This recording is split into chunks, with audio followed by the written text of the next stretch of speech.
안녕하세요. 크립토티브입니다. 이번 시간에는 누가 대통령이 되든지 상관없이 오를 것. 뭐 이런 얘기 비슷하게 레이더하려고 했는데요. 한번 살펴보시죠. 자, 연준의 관계자들이 지금 B컷 했죠. 금리 인하했습니다. 근데 B컷을 또 할 수도 있다. 블룸버그에서 보도를 했고요. 관건이 뭐냐? 관건이 뭐다? 고용이다. 이제 물가는 뭐 2%대에 좀 어떻게 안착을 했고요. 이제 걱정이 되는 거죠. 경기 침체로 가면 안 되기 때문에 서둘러서 B컷을 한 겁니다. 근데 앞으로도 B컷을 할지 뭐 베이비 그러니까 0.25%를 낮출지는 뭘 보겠다? 고용을 보겠다. 10월 고용 데이터, 신규 고용, 실업률 이거 보고 둘 중에 하나 선택하겠다 이렇게 보시면 됩니다. 근데 중요한 건 뭐냐면요. 올해 4분기, 11월, 12월, 내년 1분기, 2분기 시간이 가면 갈수록 뭘 한다? 시장에 물이 계속 들어와요. 이거는 사실은 방향성을 정하기 전까지 불확실성이 큰 거고요. 방향성이 정해지면 그냥 가는 겁니다. 금리 인하 한 번 했으면 내년 거의 한 하반기, 여름께까지는 계속 금리를 낮출 것이다. 그렇다고 뭐 일직선상으로 뭐 자산이 바로 뭐 그냥 간다고 생각하시면 안 됩니다. 아마 질척질척하면서 우상향을 할 것으로 생각합니다. OECD에서 세계 경제 전망을 내놨습니다. 24년 올해와 내년이죠. 세계 평균이나 G20 국가들의 평균은 대략 3.2% 정도 하는데요. 우리나라 몇 프로입니까? 세계 평균보다 이젠 더 낮습니다. 2.5%, 내년은 2.2%. 점점 고령화 사회, 애를 낳지 않고 생산력이 우리나라도 이제 예전 같지 않습니다. 중국은 우리나라의 약 2배 정도 되죠. 4.9%, 내년은 4.5%. 5% 예전에 한때 잘 나갔을 때 뭐 7%, 8%그 이상도 나왔었는데 지금 많이 활력이 떨어져 가고 있는 모양새입니다. 중국이죠.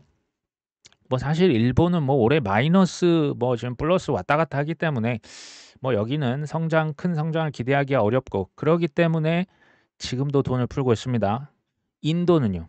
인도 역시도 가장 높아요. 6.7%, 6.8%는 뭐 이제 거의 이제 동남아시아랄지 뭐 아프리카나 일부 국가들만 7% 가까운 이런 고성장을 이어갈 수가 있습니다. 그 인구 분포 보면 대략 감이 나오는데요. 소위 말해서 젊은 2030 인구가 급속적으로 늘어나고 있는 국가, 거기에서 큰 성장이 나오고요. 이제 소위 말하는 전통 금융에서 투자자들이 투자를 어디에 그래서 많이 한다? 인도 혹은 아프리카 혹은 동남아시아 같은 곳에 실제로 사업도 많이 하고 있죠. 참고로 가져와 봤습니다. 중국에서 지준율 금리 0.5% 낮췄던 거 말씀을 한번 드렸었죠. 이게 이제 뭘 의미하냐? 뭐 우리 돈 189조 지금 푼다고 하는데요. 이거 받고 또 50조인가요? 더 푼다고 이미 밝힌 바가 있습니다. 중국 아까 보셨다시피 이제 아까 보시면 올해 4.9%를 예상을 하고 있습니다. 근데 5%를 채우기 위해서 지금 막 금리 낮추고 돈 풀면서 어떻게든 안간 힘을 쓰고 있습니다. 뭐 지금 경기 최악이고요. 지금 뭐 대학교를 나온다 대학원생이 더 많답니다. 근데 어차피 취업 안 되는 건 지금 똑같다고 하더라고요. 중국이 지금 취업이 지금 정말 뭐 사상 최악 수준까지 간 것 같고요. 근데 중요한 건 뭐 중국만 그러냐, 유럽만 그러냐, 미국만 그러냐 아닙니다. 전 세계 유동성의 공급이 돈 계속 찍는다는 얘기 언제까지? 최소 내년 중반까지는 이게 이어질 겁니다. 우리나라에서도 금리 뭐 이제 미국보다는 한참 낮았죠. 2%까지 차이가 있었는데 어찌됐건 10월보다 뭐 11월 뭐 이거는 뭐 시점의 문제죠. 유럽은요 사실 상황이 매우 안 좋았습니다. 정말 최악이었어요. 그래서 다른 국가 대비 금리를 선제적으로 인하를 했던 겁니다. 금리 인하는 경제가 나쁘기 때문에 하는 겁니다. 살리기 위해서. 미국은 참고 참다가 지금 금리 인하 한 번에 B컷 했죠. B컷 제가 볼 때 또 할 수 있습니다. 고용이 안 좋게 나오면. 근데 이게 내년까지 계속될 것이다. 중국도 미국 눈치 싸움 계속 했던 거예요. 너희들 언제 내리니 하다가 B컷 한 거 보고 옳다쿠나 하고 그냥 마음 놓고 지금 가자 외치고 있는 게 중국이고요. 한국은 한국도 마찬가지예요. 이게 전 세계적인 현상이라는 것을 말씀을 다시 한번 드리고 금리 인하라고 하는 것은 물 들어오는 방향성이다. 자산 시장에 좋다는 얘기 계속 드립니다. 자, 벤자민 코엔 뭐 이제 차티스트인데요. 사실 뭐 그 비트 맥시가 아닐까 할 정도로 비트코인만 오를 것이고 알트는 안 좋을 것이다. 계속 작년부터 뭐 외치고 있는데요. 최근에 이더리움이 비트코인 대비해서 거의 바닥에 근접해 있다, 직전이다 이런 표현을 합니다. 쉽게 말하면 이제 바닥인지 모르겠는데 비트코인 대비해서 이더리움이 진짜 뭐 거의 바닥에 거의 근접했다, 무릎 이하다. 뭐 이렇게 보시면 될 것 같아요. 비트 대비 이더리움의 가격이요. 뭐 이더 뭐 좀 가격이 떨어졌다고 뭐 이거 다 끝났다, 이건 이제 뭐 쓰레기다, 천만의 말씀입니다. 여전히 중요하고요. 알트코인은 여전히 비트코인 대비해서 이더리움이 치고 나가줘야 돼요. 근데 지금 이더 좋습니까? 이더 안 좋잖아요. 그러니까 알트가 지금 전반적으로 다 골골거리고 있는 겁니다. 대장이니까 그렇겠죠. 이게 알트코인의 지표인데요. 이게 이제 곧 알트 바닥을 찍고 상승할 수도 있다. 뭐 그 시점은 모르지만 거의 근접했다. 이제 바닥 거의 찍기 직전 아니냐. 벤자민 코엔도 이제부터는 알트코인 뭐 지켜봐야 되지 않겠어. 지금 이 정도로 풀이를 하시면 되겠죠. 자, 비트코인 도미넌스 이거 굉장히 중요합니다. 제가 계속 반복해서 말씀드릴 겁니다. 비트코인 점유율이 현재 58% 찍고요. 지금 살짝 내려왔습니다. 57.4%. 여전히 높아요. 엄청 높습니다. 물론 뭐 2017년 초반만 해도 96% 비트코인 점유율이었죠. 이게 1년 내내 흘러 떨어져서 2017년 어마어마했던 불장 기억나십니까? 2020년, 2021년 이때 이제 비트코인 도미넌스가 더블탑을 찍고 이제 추락했죠. 역시 1년 가까이 떨어지면서 21년 불장이 왔었습니다. 지금 한 60%까지 갈 것이다. 이제 그 아까 벤자민 코인이 이런 얘기 하더라고요. 갈지는 저도 모르겠지만 그 정도 갔다가 결국 이게 떨어지면서 뭐가 온다? 불장이 올 것이다. 60% 모르겠어요. 뭐 58, 59 아니 뭐 60 갈 수도 있습니다. 갔다가 1년 걸립니다. 바닥 찍을 때가. 그러니까 우리가 이제 중요한 게 제가 이거 왜 말씀드리냐. 내년에 코인 언제 팔아요? 여러 가지 지표 있습니다. 그 중에 제일 중요한 거 뭐 여러 가지 있지만 하나만 꼽아라. 비트코인 도미넌스 저는 꼭 살펴야 된다고 봅니다. 대략적으로 바닥이요. 40% 전후였습니다. 비트코인 도미넌스가 40%뭐 예전에는 7%까지 6%까지도 갔었고 22년도는 약 40%뭐 그 전에 왔다 갔다 했는데 요 정도까지 내려가 준다는 것은 무슨 의미일까요? 내년에 비트코인 도미넌스가 40% 언저리에 왔다? 비트코인이 오른 거예요. 비트코인이 안 오른 게 아니라 오른 건데 상대적으로 알트코인은 대폭발을 했다 이겁니다. 그래서 비트코인 도미넌스가 떨어져 있을 때, 바닥에 근접해 있을 때 털고 나오자 이 얘기를 뭐 거의 계속 반복을 드리고 있죠.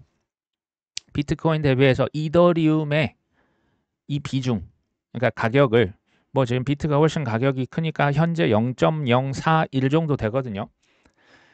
이거 되게 중요해요. 이 제가 지금 최소 0.05 한번 이 라인을 그었죠. 최소 이거 위에 있어야 돼요. 근데 그 밑에 있죠.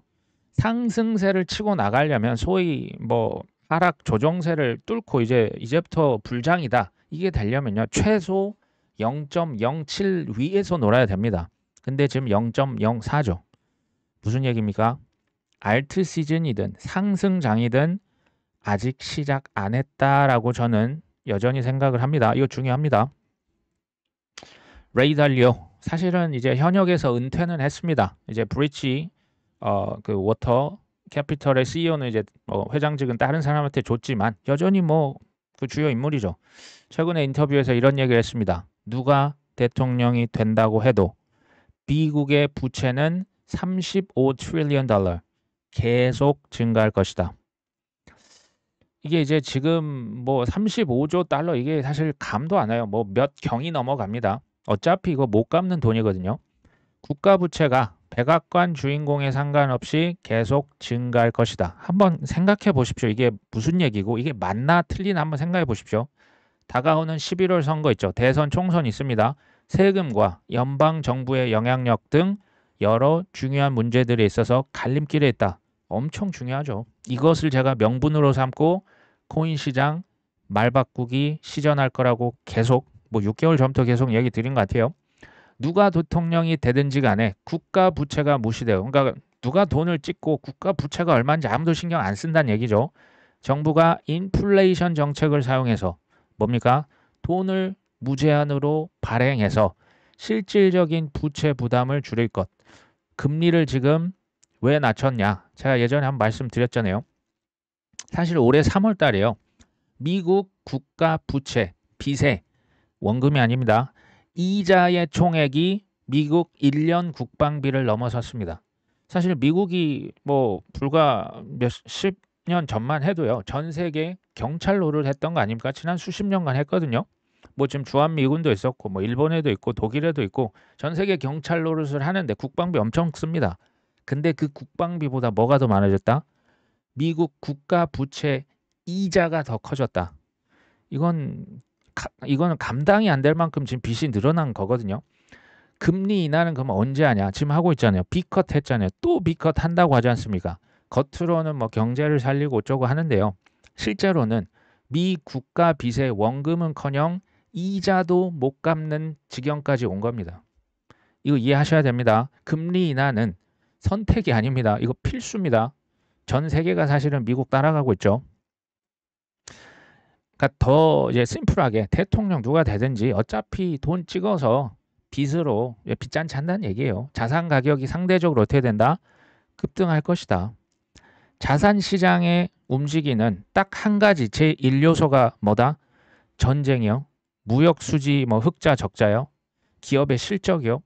중요한데요. 유동성이 압도적인 일이에요. 그러니까 소위 말해서 21년 생각해 보십시오. 부동산 시장에 뭐 대장주만 오릅니까? 뭐 서울 아파트만 올랐습니까? 전국에 꼬마 아파트, 뭐 지방 아파트 할 것 없이 다 올랐잖아요. 그게 뭐다? 유동성이고요. 이 유동성이 지금 들어오고 있습니다. 앤서니 스카라무치가 사실 아십니까? 이 친구가 해리스 암호화폐 정책을 수립하고 있다. 굉장히 친코인 인사입니다. 근데 이 친구의 과거를 한번 살펴봤더니 2017년 트럼프 행정부에서요. 홍보 책임자로 임명이 됐었는데 불과 6일 만에 해고된 적이 있습니다. 트럼프에 대한 감정이 당연히 안 좋겠죠. 그래서 지금 해리스 캠프로 들어가서 코인 정책을 짜고 있는 브레인이라 보시면 됩니다. 해리스와 협력해서 친코인 정책을 만들고 있다. 이것을 그 싱가포르에서 했던 토큰 2049 컨퍼런스에 나와서 발표를 했던 기사입니다. 지금요. 트럼프는 친코인, 해리스는 반코인. 얼마까지만 해도 뭐 지금도 아마 이렇게 생각하시는 분들이 많이 있을 것 같아요. 저는 이것 역시 다 언론 플레이다. 언제는 반코인 했다가 언제는 B등급 했다가 다음날 B등급을 삭제해버리죠. 혼란스러운 거겠죠. 자, 트럼프든 해리스든 내년 코인 시장 어떻게 된다? 물 들어온다. 코인만 오르는 거 아닙니다. 주식도 오를 겁니다. 자, 바네크라고 하는 자산운용사입니다. 여기에 대표가 비트코인은 금의 시가총액의 절반에 도달할 것이다. 금의 시가총액 절반이 됐을 때 비트코인이 대략 35만 달러, 우리 돈 약 5억 원에 도달할 것이다. 이런 얘기거든요. 근데 시점이 중요하잖아요. 제가 지난번에 말씀드렸던 그 플랜 B는 당장 1년 후에 뭐 100만 달러 13억 간다라고 해서 저도 사실 그렇게 보지 않습니다. 가격에 초점을 안 맞추셨으면 좋겠는데 뭐 이게 좀 우리의 그냥 그 관심사겠죠. 이 친구는 바네크는 이제 35만 달러 5억 원이 언제 가냐? 5년에서 10년 걸릴 것이다. 이게 무슨 얘기입니까? 이거 맞춘다는 얘기, 이거 맞추는 게 안 되는 거예요. 그러니까 그 가격이다. 언제 그 날짜 그냥 신경 안 쓰시는 게 제일 좋습니다. 근데 이제 어찌됐건 플랜 B보다는 조금 실망스러운 가격 예측일 수는 있겠죠. 그건 사실 가봐야 압니다. 아무도 몰라요. 근데 여기서 재밌는 얘기 합니다. 전통금융, 그러니까 은행 고객들, VIP 고객들이 좀 나이가 있으신 분들이 아직도 비트코인에 대해서 혼란스러워하고 주저하고 있다. 사기가 꺼려진다. ETF 나왔는데도 지금 이런 얘기를 한다는 거예요. 그러니까 이제 비트코인이 뭐 갈팡질팡 하는 거겠죠. 근데요, 저는 아직도 혼란스럽다. 기회가 여전히 큰 기회가 남아있다. 저는 이렇게 봅니다. 기관 수용이 증가를 하고 있지만 학습 과제, 사람들이 더 공부를 해야 되죠. 저항이 있다. 불편함이 있다. 투자자들이, 그리고 저는 이게 제일 중요한 것 같아요. 바네크는 투자자들이 비트코인을 사는 건 좋은데 언제 산다? 잘못된 타이밍에 사더라. 잘못된 타이밍, 구체적으로 얘기합니다. 그들은 꼭지에서 비트코인을 사고 바닥에서는 0으로 망할 것이라고 걱정한다는 거예요. 이거 우리가 뭐 지금은 물론 아니시겠지만 과거에 했던 생각들 아닙니까? 더 나은 투자 전략과 뭐가 필요하다? 규율이 필요하다. 그러니까 계속 뭐 남들이 다 산다고 꼭지에 우르르 가서 뭐 영끌하고 비투에서 사지 좀 말자, 지금 얘기를 이렇게 하는 거죠.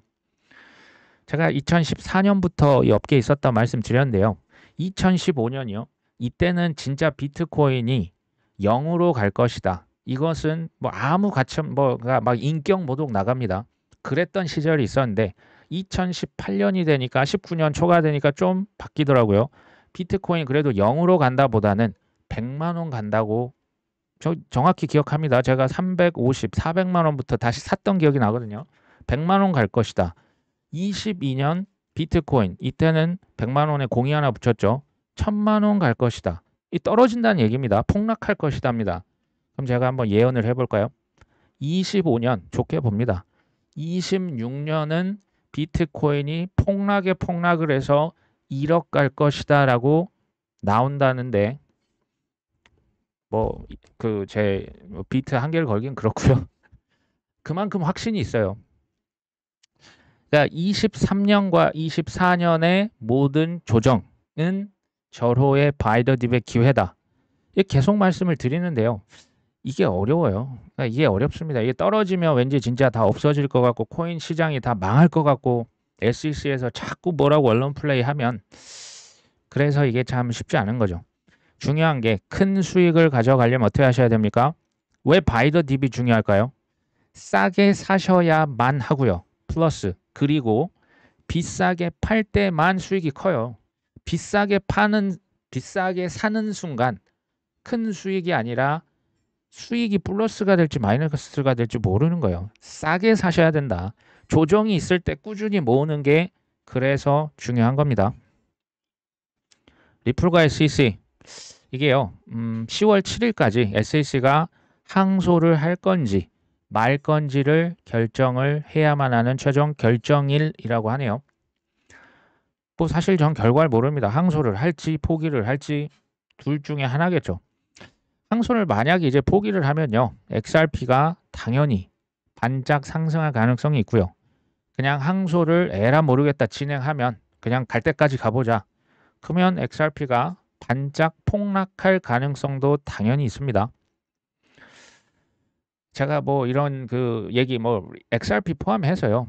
본인의 믿음에 따라서 누가 옆에서 뭐라고 하든지 말든지 절대 흔들리지 않은 확신을 가지고 뭔가를 하십시오. 그 확신이 없으면요. 코인도 부동산도 그냥 투자 안 하시는 게 큰 돈 버시는 거라고 저 계속 얘기 드립니다. 남 얘기 듣고 투자했다? 저는 너무나 많은 실패 사례를 봤기 때문에 비춥니다. 자, 닉 카터라고 하는 이 사람은 이제 투자사에 있는 대표 같아요. 이제 법정에 나와서 그 이제 뭐 이건 인터뷰네요. 폭로했습니다. 이거 뭐 휘슬 블로우라고 합니까? 내부 인사이드 정보를 그냥 다 불어버린 거예요. 뭐라고 했냐? 실버게이트 은행 파산했잖아요. 암호화폐 시장을 붕괴시키기 위한 바이든 행정부의 강압적인 조치였다. 바이든 행정부는 당시 실버게이트 은행에 코인 예금을 15%로 제한하지 않으면 제재를 받을 것이라고 압박했답니다. 사람들이 실버게이트에 너무나 많은 돈을 넣어서 코인을 사고 팔기 때문에 이거 줄여, 안 그러면 너 진짜 어떻게 된다 라고 지금 압박을 했다는 내용입니다. 이것을 이제 전문용어로 Operation Choke Point 2.0라고 합니다. 2.0. 이 초크 포인트는 뭐냐면요. 목을 조른다는 거예요. 목을 졸라서 죽였다라는 얘기입니다. 은행들이 자발적으로 파산을 하는 경우가 솔직히 있을까요? 안 되니까 파산이 되는 거겠죠. 근데 자발적으로 파산했던 거 기억나십니까? 실버게이트가 그랬고요. 당시에 중요한 건 뭔지 아십니까? 실버게이트 은행은 자산이 되게 많았습니다. 파산을 할 이유가 없었어요. 왜 이렇게 됐을까요? 작년 3월 달에 파산했던 은행, 실리콘밸리 은행, 실버게이트, 시그니처.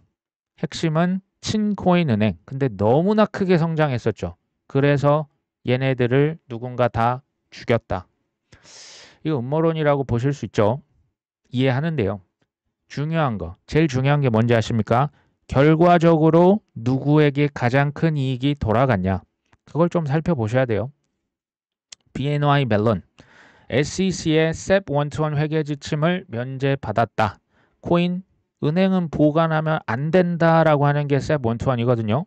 갑자기 너만 봐줄게. 봤더니 작년 3월부터 친코인 은행들, 소위 말하는 적당한 중소형 은행들 다 지금 목을 졸라서 죽이고 SEC가 은행들 코인 보유하면 알지? 너희들 큰일 난다 라고 겁박을 해놓고 BNY 멜론을 딱 풀어준 거죠. 이게 최초입니다. 너만 풀어줄게. 너만 풀어줄 수가 있습니까? 어쨌든 블랙록의 비트코인, 이더리움 현물 ETF 수탁기관에 선정이 됐습니다. 너무 신기한 거 아닙니까? 왜 항상 승자들은 블랙록과 이렇게 연관이 있을까요? 코인베이스도 연관이 있고 서클도 연관이 있고 신기합니다. 이제 코인 가격이 언제까지 얼마가 될 것이냐? 저 역시도 궁금합니다. 알 수 있으면 좋겠는데 어차피 모르니까 저는 큰 관심이 없어요. 그거 뭐 어차피 못 맞히는 거. 오히려 저는 이 질문이 좀 더 좋은 질문이라고 생각해요. 도움이 된다. 뭐냐? 내가 산 코인, 뭐 내가 솔라나를 샀다고 하겠습니다. 수익률이 몇 퍼센트가 돼야 만족하시겠습니까? 내가 뭐 예를 들어 1억을 투자했다고 하겠습니다. 1억이 얼마가 돼야 만족하고 팔고 떠나실 겁니까? 이게 왜 중요한지 아십니까? 지금은 내가 본전만 돼도 막 지긋지긋해 판단돼요. 진짜 그럴 수 있을까요? 본전이 되는데 옆에 코인들 날아갑니다. 그거 조금 지나니까 본전 팔았는데 갑자기 수십 퍼센트가 더 올라갑니다. 그때 이거 참을 수 있으실까요? 쉽지 않으실걸요?